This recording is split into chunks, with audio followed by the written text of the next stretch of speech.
les Ligériennes, bienvenue dans votre mini-format d'actu local et positive. Tous les jours, on vous parle de ce qui se passe de cool sur notre territoire, même pendant ce confinement qui va bientôt se déconfiner, on l'espère. Mais en tout cas, il y a plein de choses qui se passent et que des trucs cool. Nous, on vous en parle ici tous les jours. Aujourd'hui, notre invitée qui fait du bien, c'est Marine Camus. Salut. Bonjour. Comment ça va? Va bien. Je suis ravie d'accueillir Marine Camus. Vous êtes chargée de communication WDK Group Partner, la plateforme de jeux installée à Tokini. Ça vous dit peut-être plus de choses. Elle a fait un truc génial récemment. Cette entreprise, elle a offert 50 000 jeux et jouets aux associations caritatives locales. On en reparlera. Mais surtout, on peut dire que vous êtes un peu la chef des lutins du Père Noël. Et justement, on va se pencher sur qu'est-ce qu'on peut mettre sous le sapin. Qu'est-ce qu'on peut commander cette année au Père Noël pour faire vraiment plaisir, les tendances des jouets. Et je sais qu'il y en a déjà qui ont repéré ce qu'il y avait sur la table ici, notamment une marque de petits cubes empilables, c'est ça. En fin d'émission, c'est la bamboche, ça continue. Et notre rubrique de soutien à la culture locale. Aujourd'hui, on va parler de BD Boom avec Bruno Genini. Salut Bruno. Bonjour, ça va? Ça va et vous? Bah, ma foi, pas mal, ouais. Le festival Blaisois n'a pas pu avoir lieu dans son format habituel, mais il s'est quand même passé plein de choses le week-end dernier. Et il y a eu des actions, même avant, avec les scolaires. Un palmarès 2020 aussi qui est assez canon, comme d'habitude. On en parle tout à l'heure. Ok. Allez, à tout de suite. Et puis, tout de suite, on peut... tout peut arriver. Je vous préviens tout de suite, tout peut arriver. Pourquoi? Parce que Mathieu Guyard, l'historien de l'émission, est de retour. Salut Mathieu. Salut. En plus, j'ai bu 10 cafés ce matin. T'as bu du café? Attention, attention. Comme d'hab, pas plus de 10 cafetières. Voilà, c'est important. Mathieu Guyard, vous le connaissez, il est fou, il est historien. On parle de quoi? De qui? Aujourd'hui, on va parler d'un gars qui porte une cape. Non, c'est pas Batman, hein, c'est Saint-Martin, effectivement. Et vous allez voir que cette histoire de la cape, bon, tout le monde la connaît, mais ça va donner Marine naissance... connaît la cape? L'histoire Oui. de la cape? Ouais. Très vite. De toute façon, je la rappellerai, hein, vous inquiétez pas. Ah, bon. Et je vous expliquerai qu'il y a beaucoup de mots qui découlent de cette cape. Voilà. Très bien, mais vas-y, c'est parti. Pardon, je suis complètement à l'ouest. Bon, déjà, Saint-Martin, où est-ce qu'il est né? Il est né à Panona, en Svarzonie. Ah, bah écoute, très bien. Voilà. C'est l'Hongrie actuelle, en fait. Avant, il y avait plein de tribus, donc forcément, les noms n'étaient pas les mêmes. Et vous l'avez compris, Martin, à la base, ça vient de Mars. Mars, c'est le dieu de la guerre, hein, chez les Romains. Sauf que, bah, vous l'avez compris, Martin, lui, les dieux romains, ils s'en tamponnent un peu le coquillard. Et donc, du coup, il va devenir chrétien. Il va devenir chrétien, mais il est quand même soldat. Donc il va démissionner de l'armée en faisant un grand geste d'éclat que je vous expliquerai dans une autre histoire. Ouais. Mais justement, un jour, il va à Amiens, dans le cadre de son métier de soldat, il va rencontrer un mendiant. Et là, vous savez ce qu'il fait. Il prend sa cape de la Légion romaine, il la coupe en deux, il enfile un morceau au mendiant et il garde le reste pour se draper dedans. Et là, généralement, bah, les soldats ils vont commencer à lui crier dessus parce qu'ils vont dire « Martin, mais qu'est-ce que tu fais? Je te rappelle que ça, c'est pas toi qui l'as payé, hein, c'est l'armée romaine. » C'est ça, c'est un uniforme. Mais justement, il réplique que non, quand on est un officier, on paye la moitié de son uniforme, donc il donne que sa moitié et il garde celle de la Légion romaine. Alors, on peut la voir, hein, cette scène du partage, dans beaucoup de peintures, notamment à la cathédrale de Tours, où la cape est rouge. Alors attention, la cape n'est pas rouge à l'époque, elle n'est pas non plus de la couleur de celle-ci, elle est blanche, parce que c'est la cape des cavaliers. Alors pourquoi on la fait rouge?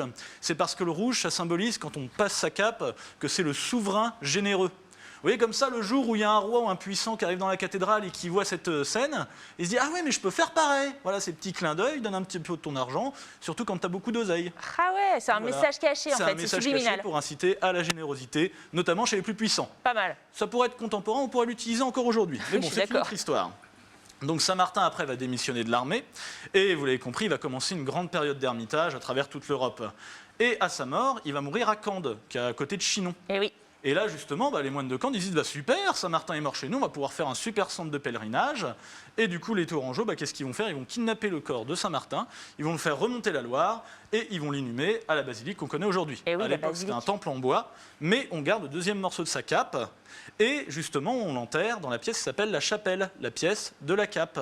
Capella en latin, ça va donner chapelle, le mot qu'on utilise encore aujourd'hui. Ah mais j'ai l'impression d'avoir vu la Vierge là, donc je vais en prendre une chapelle. Cette cape, on la trouvera plus aujourd'hui dans la basilique de Saint-Martin parce que les rois de France, ils vont l'utiliser puisqu'ils se sont dit que si Saint-Martin a réussi à faire des miracles, notamment à résister à une bataille sans armes, ils se sont dit autant la garder pour les champs de bataille et effectivement ils vont l'emporter plusieurs fois pour se battre avec.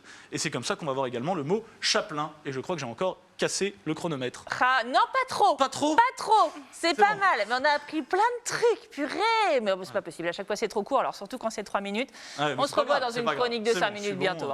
Bien sûr, on retrouve Mathieu. On apprend plein de choses avec lui sur le site lescontesduvaldeloire.com avec plein de petits tirets.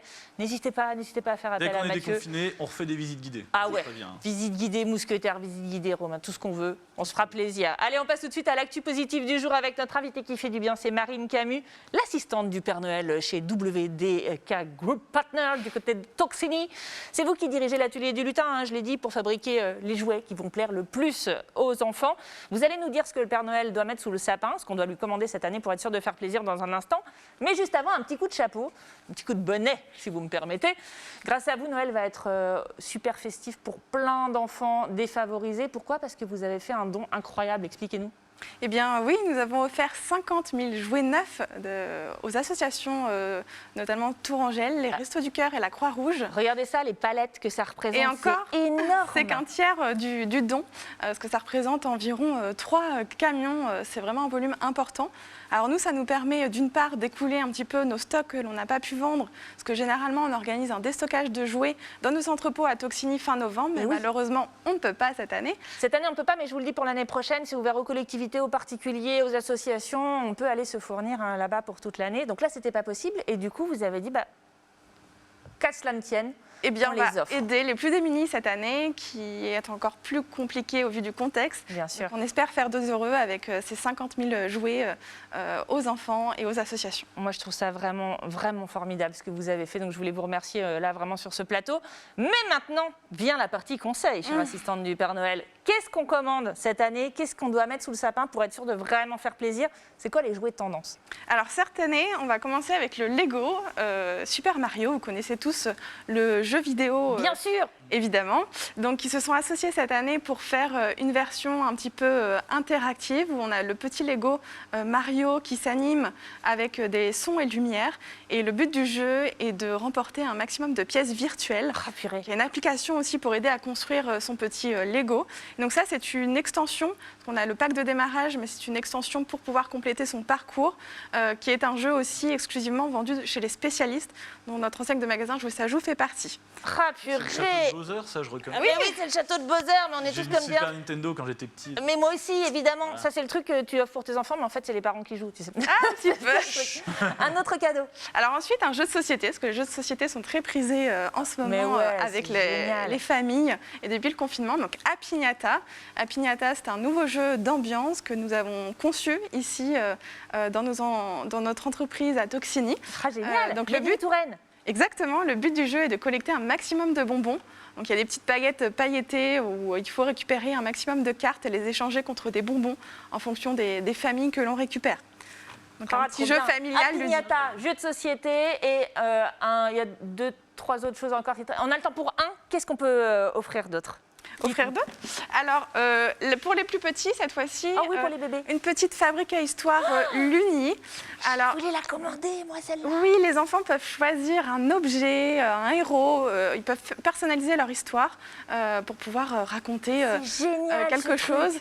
On peut choisir le décor, le lieu, les personnages. C'est vraiment mignon pour les petits, même les parents qui souhaitent partager un moment avec eux. Ah ouais, moi elle est sur ma liste. Moi, elle est sur ma liste, la fabrique à histoire. Encore un dernier, c'est quoi? Et le dernier, c'est LOL, les poupées LOL. Alors, je ne sais pas si vous connaissez. Mais non, je ne connais pas, je suis passée à côté. Normalement, c'est des petites boules, où on découvre des petites poupées, des petits accessoires. Donc là, c'est la version où on a une grande poupée et 20 petites surprises à l'intérieur à découvrir. Bon, ça, on sait à qui ça peut plaire aussi. Ça, c'est les tendances de jouets. Bien sûr, il y a plein d'autres idées. Moi, je vous renvoie sur le site www.jouer au pluriel sajoue.com, c'est inscrit sur votre écran. Et il y a aussi les réseaux sociaux, parce qu'il y a plein de choses, si on est encore confiné pendant quelques temps, il y a plein d'activités à découvrir sur vos réseaux sociaux. Merci beaucoup, chère assistante du Père Noël. Merci. Allez, à très bientôt. Nous, tout de suite, on va lancer cette dernière rubrique de l'émission. La bamboche, ça continue.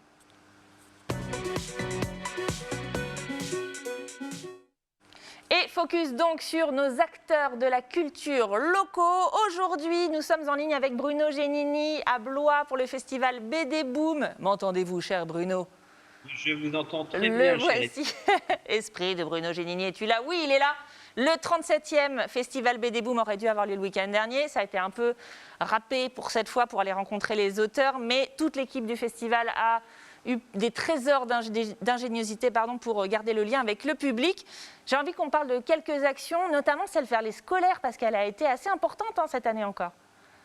Oui, pour un festival annulé, on a quand même travaillé avec 72 classes. Donc on avait un peu modifié notre organisation depuis longtemps. Déjà depuis le mois de juin, on avait un peu changé toute cette organisation. Habituellement, on a une journée à Blois, le vendredi du festival. Et là, on a changé notre organisation avec ce qu'on appelle BD Boom en classe. Du 9 au 19 novembre, les auteurs sont allés dans les classes, dans tout le département. Et je crois que tout le monde était vraiment satisfait. Les enseignants étaient vraiment contents que BD Boom puisse aller dans les classes. Les enfants étaient ravis.